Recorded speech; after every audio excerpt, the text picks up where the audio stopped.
to ask all three of you to tell us a little bit more about Refugee Boy without giving too much away, because we know there's many people in the audience that's going to be coming later on to have a look and then see the play later.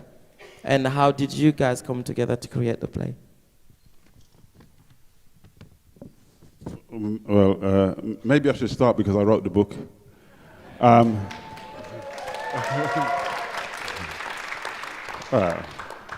wrote a good book and he wrote a brilliant play. He owes me money. I was living in the East End of London, and it kind of was easy. I don't say that flippantly, because I was living in an area where there were just many refugees. When I begin to write a novel, I never start by thinking, right, I've got to do research now, I've got to think of a subject, and then I've got to do some research to back up my subject so that I can make this kind of accessible for young people.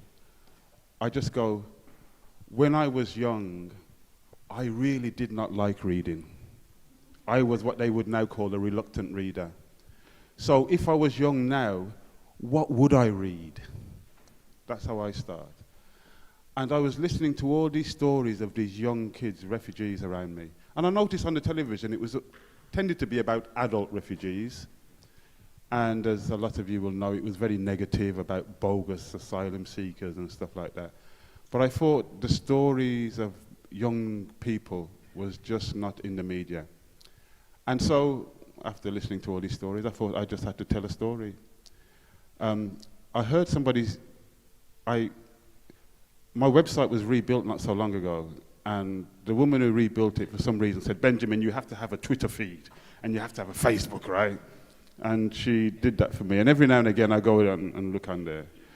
Just lately, a rabbit's moved into my garden, so that's what I'm talking about at the moment. But I noticed on there the other day, somebody said he read Refugee Boy, and it seems impossible. It seems too far-fetched. And I did a little bit of research and found out this person just doesn't live in the real world.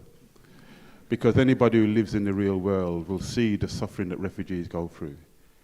And one of my frustrations at the moment is that refugees are getting such a negative press.